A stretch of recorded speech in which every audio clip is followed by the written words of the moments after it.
Welding குறைபாடு, welding defects, arc மற்றும் gas welding பயன்படுத்தப்படுகிறது. சில நேரங்களில் கவனக்குறைவு அல்லது அறிவாற்றல் குறைவு காரணமாக பல்வேறு வகையான வெல்டிங் குறைபாடுகள் ஏற்படுகின்றன. வெல்டிங் செய்யப்பட்ட ஜாயிண்ட்களை இந்த குறைபாடுகள் பலவீனப்படுத்தும். இது பல சிக்கல்களுக்கு வழிவகுக்கும்.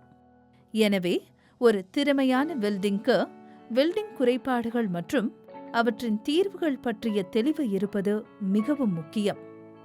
இந்த வீடியோவில் பல்வேறு வகையான வெல்டிங் குறைபாடுகள் மற்றும் அவற்றின் காரணங்கள் பற்றி கற்றுக்கொள்வோம். வெல்டிங் குறைபாடுகளின் வகைகள். முக்கியமாக வெல்டிங்கில் 2 வகையான குறைபாடுகள் காணப்படுகின்றன. 1. வெளிப்புற அல்லது மேற்பரப்பு குறைபாடுகள். 2. உள் அல்லது உட்புற குறைபாடுகள். வெளிப்புற அல்லது மேற்பரப்பு குறைபாடுகள். இந்த குறைபாடுகள் வெல்டிங்கிற்கு பிறகு மேற்பரப்பில் தெளிவாக தெரியும் மற்றும் வெறும் கண்ணால் எளிதாக அடையாளம் காண முடியும். வெளிப்புற குறைபாடுகள் பல்வேறு வகைகளில் வருகின்றன. குறைவான வெட்டு. வெல்டிங் செயல்பாட்டின் போது ஒர்க் பீஸ் அதிகமாக உருகுகிறது. சில பகுதிகள் நிரப்பப்படாமல் விடுகின்றன. இதன் விளைவாக வெல்டிங்கின் மேற்பரப்பு அல்லது விளிம்புகளில் ஆழமான பள்ளங்கள் அல்லது குரூவ்கள் ஏற்படுகின்றன. இதன் விளைவாக வெல்ட் உலோகம் ஒர்க் பீஸை போதுமான அளவு நிரப்புவதில்லை. இது ஜாயிண்டை பலவீனப்படுத்துகிறது. மேற்பரப்பு போரோசிட்டி. வெல்டிங்கின் போது உலோகம் உருகிய நிலையில் இருக்கும்போது சில வாயுக்கள் அதற்குள் சிக்கிக் கொள்கின்றன. உலோகம் குளிர்ச்சியடையும் போது இந்த வாயுக்கள் வெளியேற முயற்சிக்கின்றன. ஆனால் வெல்ட் பீடின் மேல்பரப்பு ஏற்கனவே திடப்படுத்தப்பட்டிருப்பதால் அவை வெளியேறி வெல்டிங்கில் சிறிய துளைகளை உருவாக்க முடியாது. விரிசல்கள்.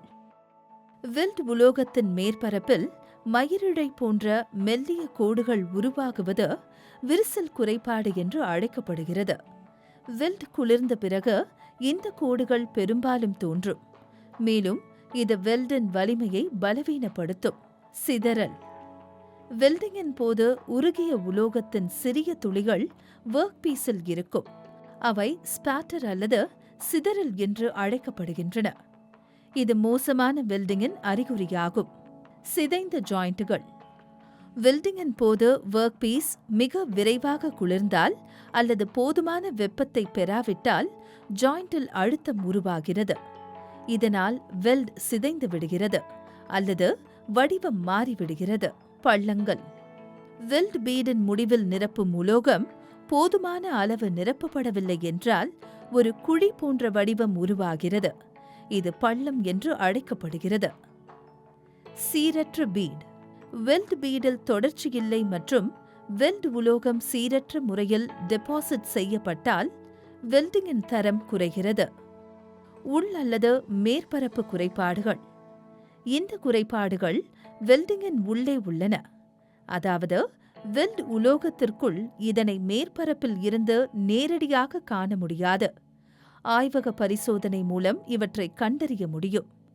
இந்த குறைபாடுகள் வெல்டின் வலிமை மற்றும் ஆயுளை பாதிக்கின்றன. இதனால் அதன் செயல்திறன் பாதிக்கப்படுகிறது. சுருக்கம்.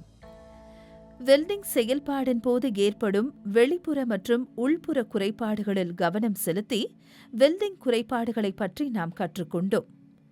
விளிம்பு உருகுதல், மேற்பரப்பு போரோசிட்டி, விரிசல்கள், சிதறல், சிதைவு, பள்ளங்கள் மற்றும் சீரற்ற பீடிங்கள் போன்ற பல்வேறு வகையான வெல்டிங் குறைபாடுகளை நாம் விவாதித்தோம்.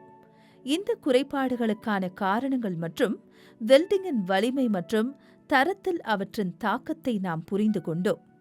வலுவான மற்றும் நம்பகமான வெல்டிங்கின் ஜாயிண்ட்டுகளை உருவாக்க இந்த குறைபாடுகளை புரிந்து கொள்வதும் நிர்வகிப்பதும் அவசியம்.